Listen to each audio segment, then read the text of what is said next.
Aujourd'hui, vous allez entendre une histoire qui touchera profondément votre cœur et votre âme. Nous allons partager le récit saisissant de Von Witter, un homme d'affaires prospère qui a vécu une expérience de mort imminente et a eu une révélation surprenante au sujet de Jésus. Von est mort 4 fois au cours d'une procédure médicale, et ce qu'il a vu de l'autre côté est quelque chose que vous devez savoir. Mais avant de plonger dans cette histoire incroyable, laissez votre like, inscrivez-vous sur le canal et activez la cloche pour ne manquer aucune de nos vidéos. Nous allons découvrir ensemble ce qui se passe réellement lorsque nous franchissons la ligne entre la vie et la mort. Bonjour, je m'appelle Von et aujourd'hui je suis ici pour partager avec vous quelque chose qui a complètement changé ma vie. Je n'aurais jamais imaginé raconter cette histoire un jour, mais me voici, prêt à révéler les détails d'un voyage qui m'a mené jusqu'aux limites entre la vie et la mort. Avant que tout cela arrive, j'étais un homme d'affaires typique. Ma vie tournait autour du travail, du succès et de la recherche incessante pour le prochain grand projet.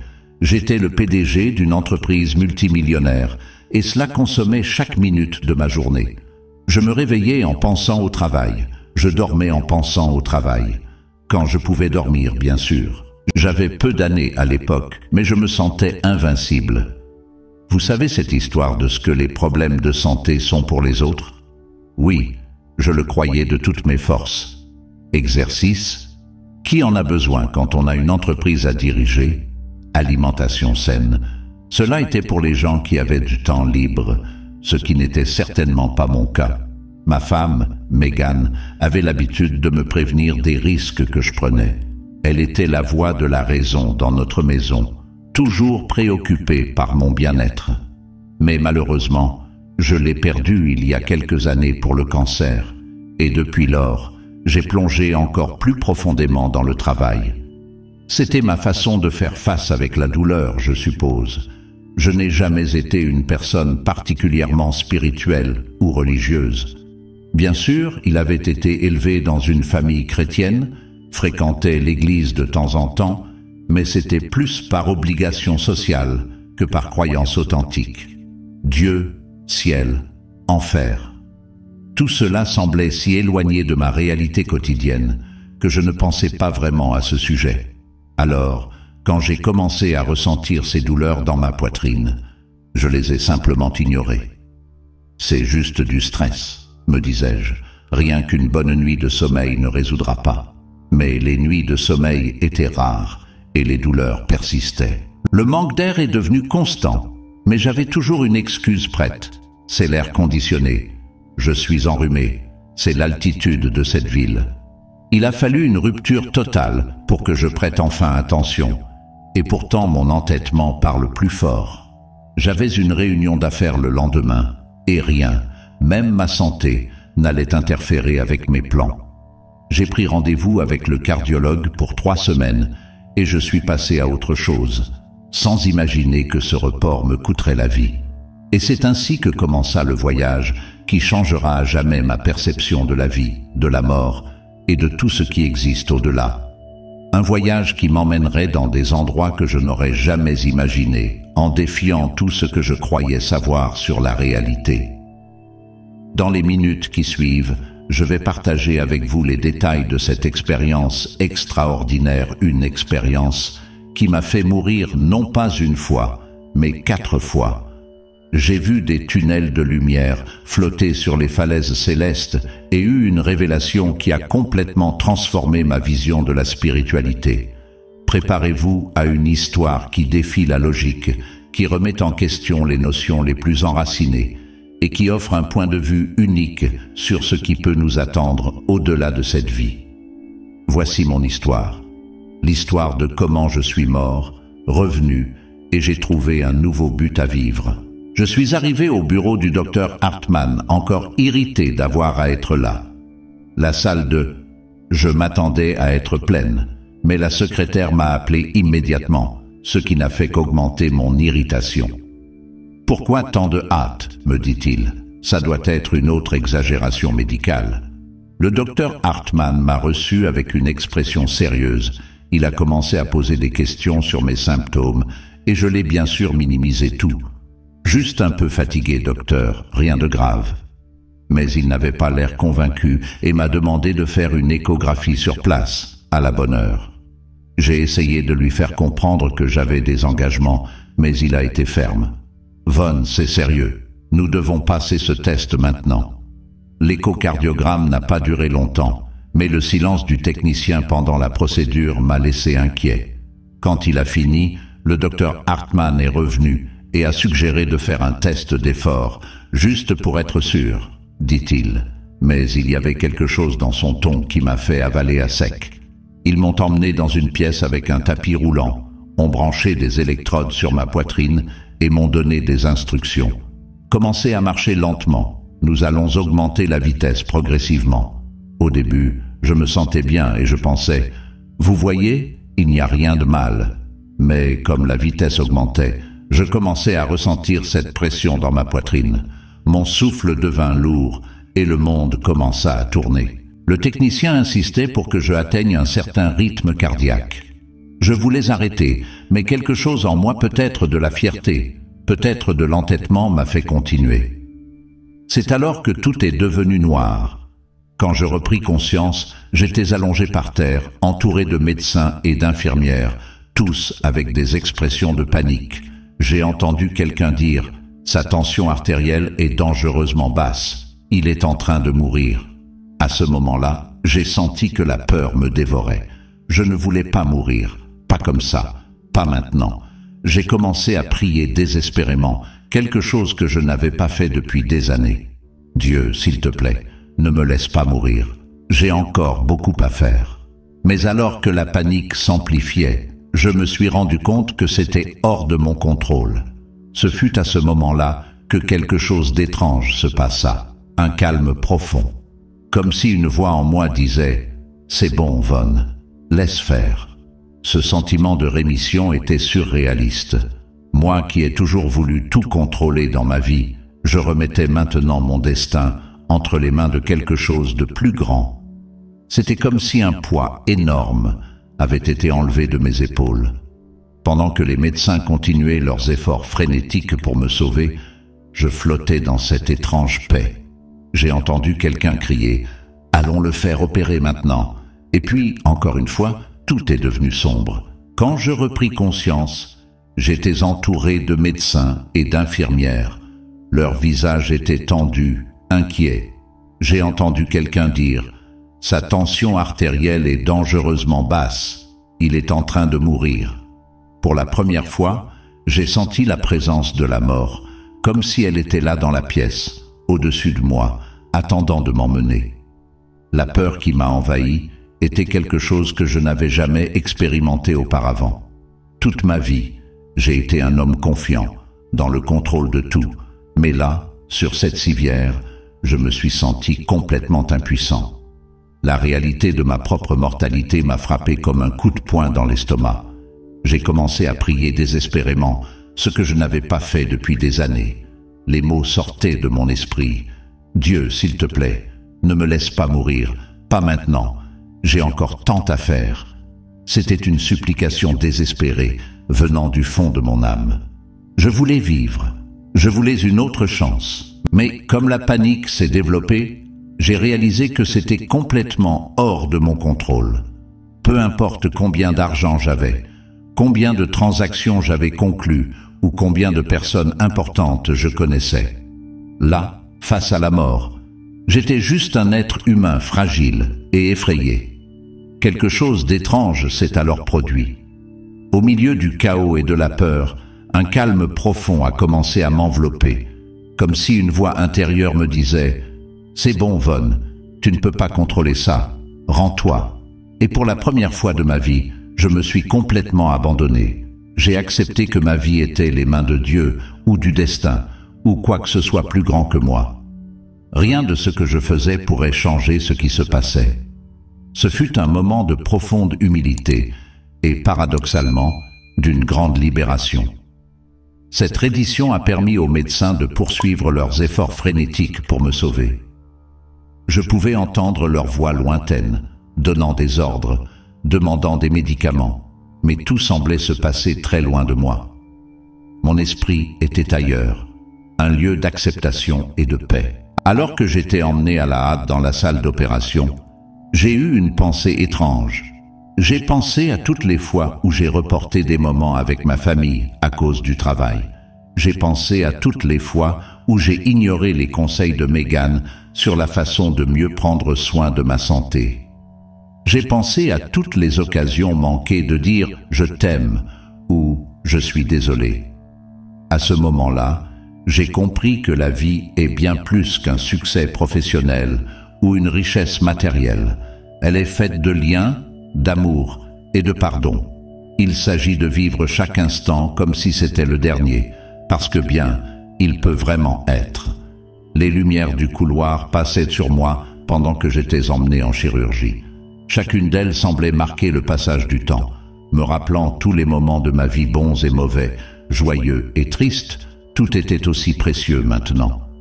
Quand les portes de la salle d'opération se sont ouvertes, j'étais dans un état d'acceptation totale. Je ne savais pas si j'allais survivre, mais d'une certaine façon, ça ne me faisait plus peur. J'étais prêt pour ce qui allait suivre, quoi que ce soit. Ce que je ne savais pas, c'est que la suite allait remettre en question tout ce que je croyais savoir sur la vie et la mort. Quelque chose qui m'emmènerait dans des endroits que je n'aurais jamais imaginé exister. Quelque chose qui changerait pour toujours ma compréhension de ce que signifie être vivant. Pendant la procédure de cathétérisme cardiaque, quelque chose d'incroyable est arrivé. Le monde autour de moi a commencé à disparaître, comme si j'étais effacé par un caoutchouc invisible.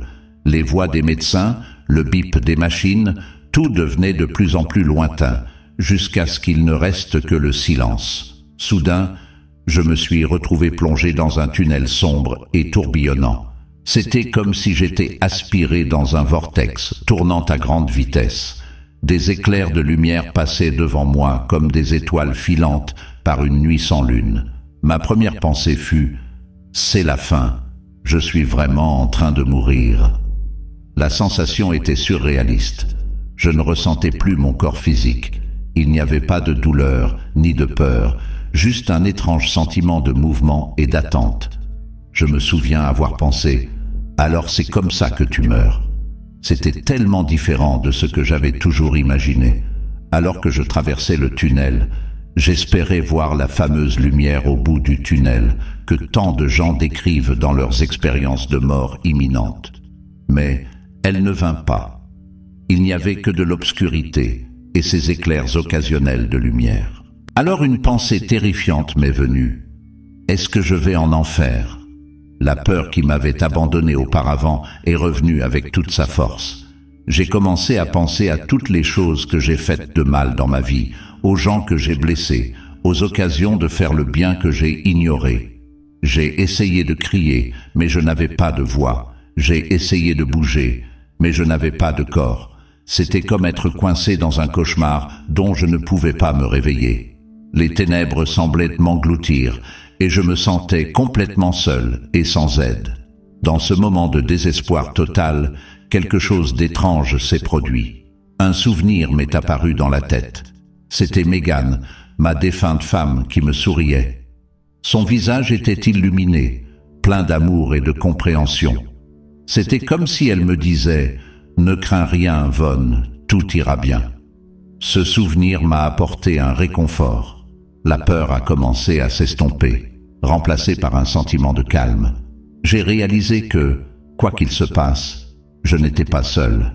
Il y avait quelque chose ou quelqu'un avec moi dans ce voyage. Alors que je continuais à avancer dans le tunnel, j'ai commencé à remarquer des changements subtils. L'obscurité ne semblait plus si accablante. Les éclairs de lumière sont devenus plus fréquents et brillants, comme si le tunnel s'illuminait lentement. Puis, aussi brusquement que j'avais commencé, l'expérience s'est terminée. J'ai été tiré dans mon corps avec une force incroyable. J'ai ouvert les yeux et me suis retrouvé dans la salle d'opération, entouré de médecins et d'infirmières avec des expressions de soulagement sur leurs visages. J'étais confus et désorienté, Une partie de moi voulait dire à tout le monde ce que je venais de vivre, mais les mots ne venaient pas. Comment expliquer quelque chose de si surréaliste, si au-delà de la compréhension normale? Avant que je puisse complètement digérer ce qui était arrivé, j'ai senti ma conscience s'évaporer à nouveau. Le monde autour de moi était brumeux, et une fois encore, j'ai plongé dans l'obscurité. Mais cette fois-ci, quelque chose était différent. Quelque chose avait changé, et j'étais sur le point de me lancer dans un voyage encore plus extraordinaire. Quand je me suis à nouveau évanoui, la sensation était familière, mais en même temps complètement différente. Cette fois-ci, le tunnel n'était pas si sombre. Les lumières étaient plus intenses, presque comme si j'étais tiré vers le haut par des milliers d'étoiles scintillantes. Le sentiment de peur qui avait autrefois dominé mon âme se dissipait rapidement. En sa place, une curiosité intense naissait, comme si chaque cellule de mon être vibrait avec une énergie nouvelle et inconnue. En avançant dans le tunnel, j'ai commencé à percevoir des images éclatantes sur les murs.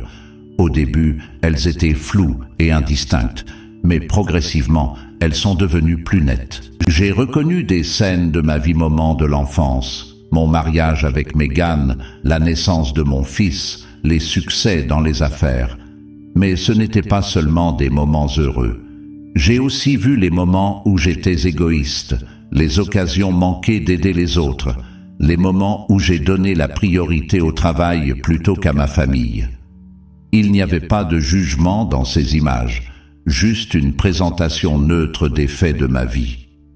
En regardant ces scènes, j'ai senti une profonde compréhension se former en moi. C'était comme si je pouvais voir le tissu de mon existence, chaque choix, chaque action, tissant un modèle complexe et interconnecté. Au fur et à mesure que je progressais, les lumières devenaient de plus en plus brillantes. J'ai commencé à ressentir une attirance irrésistible vers quelque chose d'autre, comme si toute mon existence était tirée vers un seul point de lumière, pur et intense. À ce moment, j'étais enveloppé par un sentiment d'amour inconditionnel, un amour si profond, si complet, qu'il faisait que tout amour que j'avais connu sur la terre paraissait pâle en comparaison. Cet amour venait de toutes les directions, m'enveloppant complètement. Les larmes sont que j'avais encore un corps pour pleurer elles, semblaient couler librement. Ce sont des larmes de joie, de soulagement, de compréhension. Pour la première fois de ma vie, je me suis senti vraiment accepté, vraiment compris. En m'approchant de la lumière, j'ai commencé à entendre une douce musique, une mélodie qui ne ressemblait à rien que j'ai entendu auparavant. Chaque note était comme composée de beauté pure, chaque accord résonnant avec l'essence même de la création. Et alors, quand je pensais que cela ne pouvait pas devenir plus intense, j'ai vu un ciel bleu brillant s'ouvrir devant moi.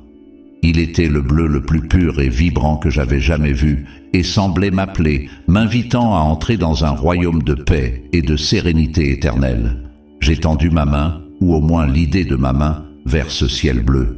Il était si proche que je pouvais presque le toucher. J'ai ressenti une joie indescriptible, un sentiment de rentrer à la maison après un long voyage. Mais, alors que mes doigts étaient sur le point de toucher ce bleu céleste, j'ai été brusquement tiré en arrière. La sensation était comme d'être arraché à un rêve merveilleux et jeté dans une réalité froide et dure. J'ai ouvert mes yeux de nouveau dans la salle d'opération. Les médecins semblaient soulagés, mais aussi inquiets. J'ai entendu, ils disent, « On l'a perdu une minute là, il faut le stabiliser vite. » Je voulais crier, je voulais leur dire de me renvoyer à cet endroit. Cette lumière, cet amour. C'était là où j'appartenais maintenant. Mais ma voix ne s'est pas levée, mon corps n'a pas répondu. Alors que j'essayais de comprendre ce qui était arrivé, je sentais ma conscience se dissiper une fois de plus. Cette fois, cependant, il n'y avait pas de peur, seulement une attente anxieuse de ce qui allait suivre, car je savais au fond de moi que mon voyage était loin d'être terminé. Quand l'obscurité m'a enveloppé pour la troisième fois, je n'avais plus peur. J'étais curieux, même impatient de savoir ce qui allait suivre, et ce qui est venu à dépasser toutes mes attentes. Tout à coup, je me suis retrouvé debout sur une falaise rocheuse, mais ce n'était pas une falaise ordinaire. Le rocher sous mes pieds était vivant, palpitant avec une énergie que je pouvais sentir à travers tout mon être. Je regardais autour de moi et me sentis essoufflé par la vue qui s'étendait devant moi. Les montagnes qui m'entouraient étaient les plus majestueuses que j'ai jamais vues. Leur sommet semblait toucher le ciel, d'un bleu si profond et vibrant qu'il semblait presque tangible. Des cascades d'eau cristalline descendaient, les pentes, reflétant la lumière d'une manière qui faisait croire qu'elles étaient vivantes. Dans la vallée, une rivière serpentait le paysage, mais ce n'était pas une rivière ordinaire. L'eau brillait comme si elle était faite de milliers de diamants liquides. Chaque goutte semblait contenir un univers entier en elle. Les arbres qui bordèrent la rivière étaient d'une beauté indescriptible. Leurs feuilles dansaient avec des couleurs que je n'avais jamais vues auparavant, des couleurs dont j'ignorais l'existence. Il était comme si chaque feuille racontait une histoire, chaque branche chantait une chanson silencieuse. L'air. Ah, l'air était quelque chose de complètement différent. Chaque respiration me remplissait non seulement d'oxygène, mais de vie pure. C'était comme si je pouvais sentir chaque molécule entrer dans mes poumons, revitalisant chaque cellule de mon corps, pendant que j'absorbais tout ça. Bien, j'ai entendu une voix. Ce n'était pas une voix au sens traditionnel, c'était plus comme une pensée qui n'était pas la mienne, une présence qui communiquait directement avec mon âme. « Descendez en avant et venez à moi », dit la voix. J'ai regardé le bord de la falaise. En bas, la vallée s'étendait, belle et accueillante, mais la chute semblait impossible à survivre. Pourtant, je n'ai pas eu peur. Il y avait une confiance absolue en moi, la certitude que rien de mauvais ne pouvait arriver dans cet endroit. J'ai fait un pas en avant, prêt à me livrer à l'inconnu. Mais avant que je puisse faire le saut, j'ai senti cette secousse familière. Le monde autour de moi a commencé à se dissiper. Les couleurs s'estompent. J'ai voulu crier « Je ne suis pas encore prêt à revenir !» Mais je n'avais pas le choix. En un clin d'œil, j'étais de retour dans la salle d'opération. Les voix des médecins semblaient lointaines et irréalistes comparées à la voix que je venais d'entendre. Alors que je luttais pour comprendre ce qui était arrivé, pour retenir dans ma mémoire chaque détail de cet endroit incroyable, j'ai senti ma conscience s'évanouir une fois de plus. Mais cette fois, il n'y avait pas de peur, seulement un sentiment d'anticipation et de révérence. En un clin d'œil, j'étais de retour à la falaise céleste, aux couleurs vives, aux fleuves de cristal, aux montagnes majestueuses. Je savais que quelque chose de très important allait se produire. Tout était exactement comme je m'en souvenais, mais cette fois la voix qui m'appelait était plus forte, plus insistante. « Descends et viens vers moi », répéta la voix. Et cette fois-ci, je n'ai pas hésité. J'ai fait un pas en avant, sentant l'air sous mes pieds. À ma grande surprise, je ne suis pas tombé. Au lieu de cela, j'ai commencé à flotter doucement vers la vallée dorée ci-dessous. C'était un sentiment indescriptible de liberté et de légèreté. En descendant, je me suis rendu compte que j'approchais d'une lumière. Mais ce n'était pas une lumière ordinaire. C'était la plus pure et la plus intense que j'ai jamais vue. Elle rayonnait non seulement de la brillance, mais aussi de l'amour, de la compréhension et d'une paix qui surpassait tout ce que j'avais déjà. J'avais expérimenté sur Terre. En m'approchant, la lumière a commencé à prendre forme. J'ai vu une figure émerger, vêtue de blanc, avec des cheveux longs et une barbe. Cette figure dégage une présence d'amour et de paix si profonde que je me suis senti complètement enveloppé et accepté. Il n'y avait aucun doute dans mon esprit. J'étais devant Jésus. Mais ce n'était pas le Jésus sévère et distant que j'avais appris à l'église quand j'étais enfant. Ce Jésus était aimant, compatissant, et sa présence me faisait reconsidérer tout ce que je pensais savoir de lui. « Bienvenue », dit-il, sa voix résonnant non seulement dans mes oreilles, mais dans chaque fibre de mon être. J'étais sans voix. Comment pourrais-je exprimer tout ce que je ressentais à ce moment? Gratitude, amour, repentir, joie. Toutes ces émotions se mêlaient dans un tourbillon écrasant. Jésus sourit, comme s'il pouvait lire chaque pensée, chaque émotion qui passait à travers moi. « Vous avez plus à faire », dit-il calmement mais fermement. « Votre mission sur terre n'est pas encore terminée. » Une partie de moi voulait protester. Comment pourrais-je revenir après avoir vécu tout cela? Comment pourrait-il revenir à la vie ordinaire après avoir touché une telle perfection? Mais Jésus continua. « Souviens-toi de ce que tu as vu ici. Souviens-toi de l'amour que tu as ressenti. Sa tâche est de ramener un peu de cet amour dans le monde. » Pendant qu'il parlait, j'ai commencé à voir des images de ma vie passée, présent et future. J'ai vu des gens que j'aiderais, des vies que je toucherais.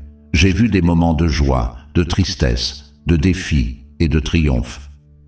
Chaque vie est précieuse, dit Jésus. Chaque moment est une opportunité de répandre l'amour et la compréhension. J'ai senti des larmes couler sur mon visage, larmes de gratitude, de compréhension, d'acceptation. Je me suis rendu compte que j'étais en train d'être offert quelque chose de précieux, une seconde chance, une nouvelle perspective sur la vie. Jésus a tendu la main et a touché ma poitrine. Au moment où ses doigts m'ont touché, j'ai senti une vague d'énergie pure couler à travers moi. C'était comme si chaque cellule de mon corps était en train d'être rénovée, revitalisée. « Allez, dit-il, et souviens-toi, tu n'es jamais seul. L'amour que vous avez expérimenté ici est toujours avec vous, toujours accessible. » Avant que je puisse répondre, j'ai senti cette tiraille familière. Le monde autour de moi a commencé à se dissoudre, la lumière brillante donnant lieu à la réalité de l'hôpital. Mais cette fois-ci, je n'ai ressenti aucune frustration ou déception. Je savais que je revenais avec un but, une mission. J'ai ouvert les yeux dans la salle d'opération, voyant les visages surpris et soulagés des médecins et des infirmières. J'étais revenu, mais je n'étais plus le même homme qui était entré dans cette pièce. J'avais été transformé, rené d'une manière qui changerait le cours de ma vie pour toujours. Ouvrir les yeux dans la salle de réveil était comme naître à nouveau. La lumière fluorescente de l'hôpital semblait pâle et sans vie comparée à la lumière que j'avais expérimentée. L'air était lourd, presque étouffant. Mon corps, qui jadis flottait libre de douleur et de limites, semblait maintenant une prison de chair et d'os.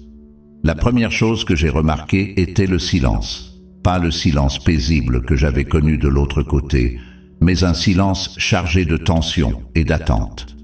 Les médecins et les infirmières me regardaient avec un mélange de soulagement et d'incrédulité.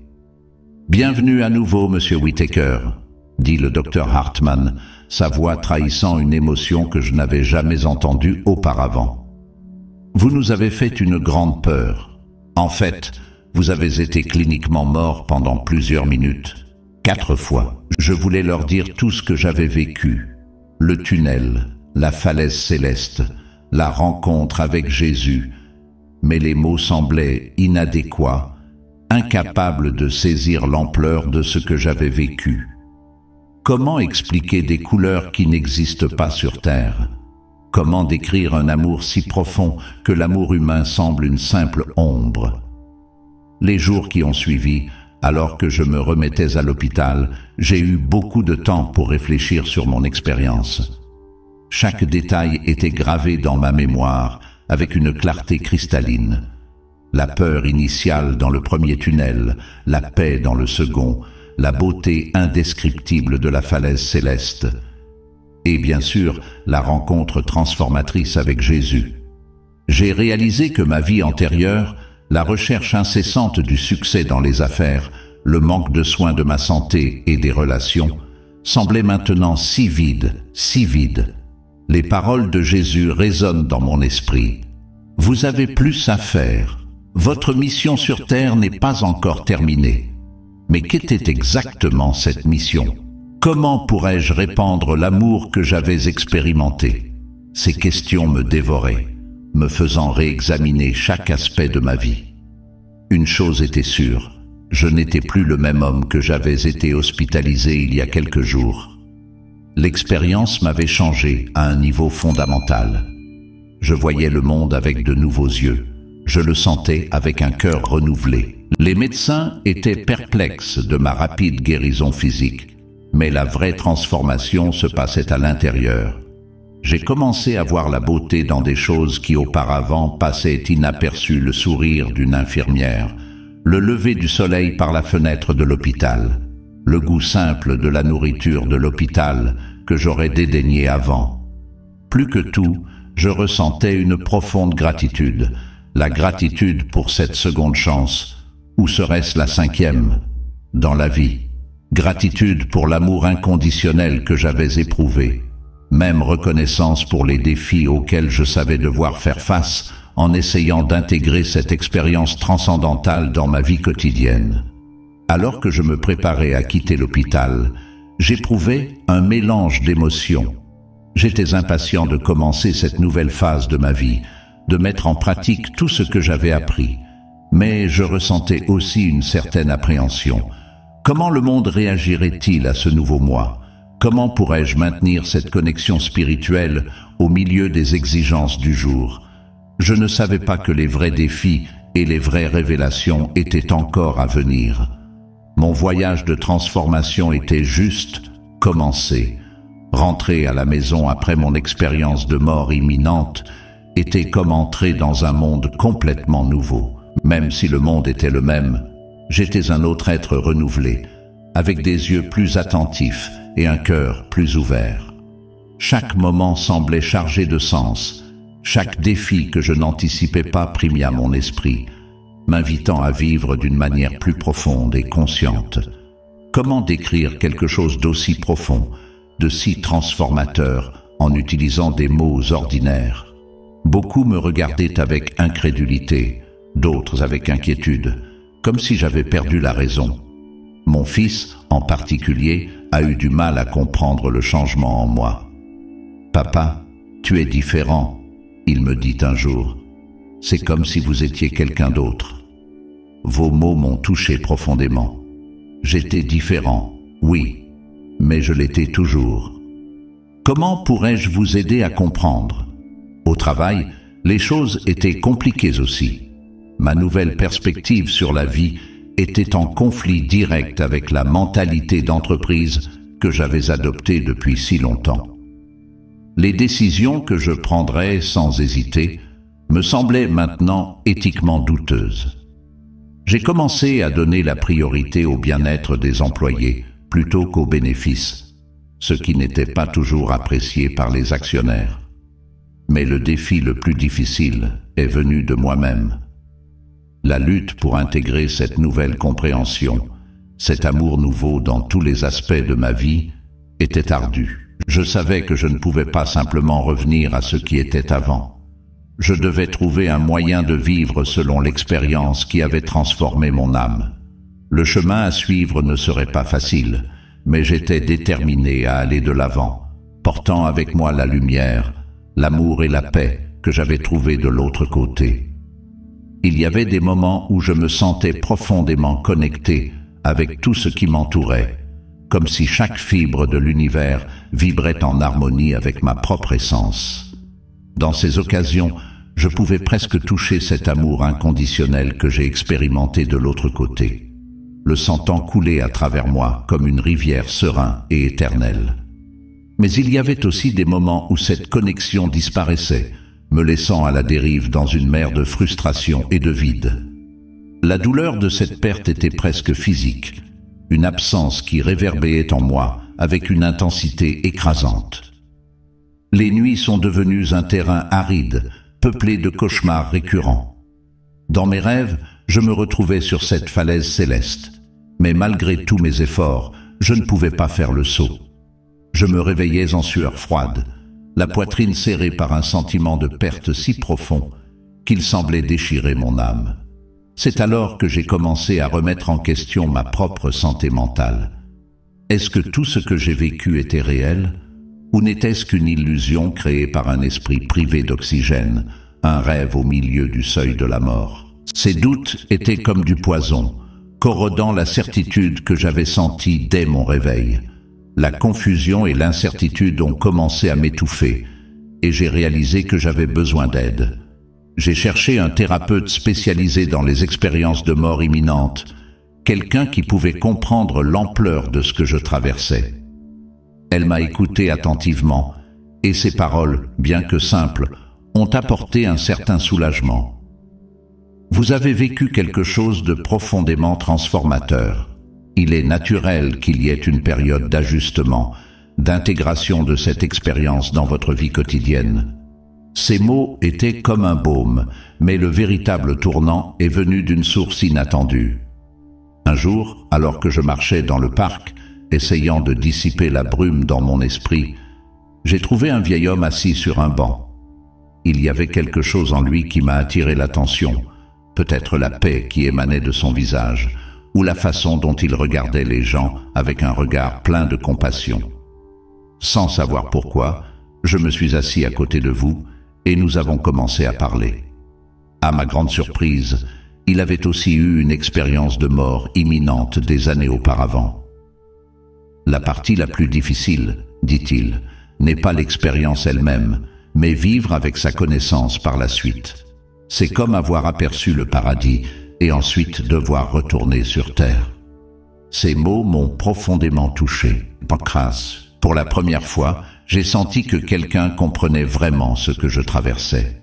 « Comment faites-vous avec ça ?» demandai-je, ma voix chargée de désir.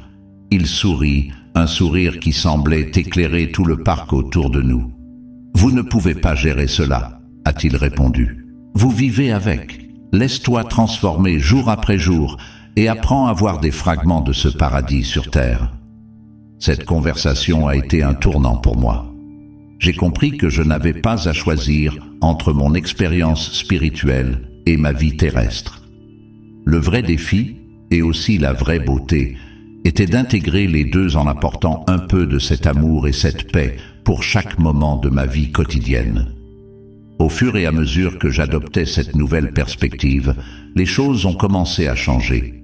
Les cauchemars diminuèrent et les doutes, bien que toujours présents parfois, perdirent leur pouvoir sur moi. Lentement, j'ai commencé à trouver des moyens de partager mon expérience avec les autres, non pas pour les convaincre, mais pour les inspirer à rechercher leur propre connexion avec quelque chose de plus grand.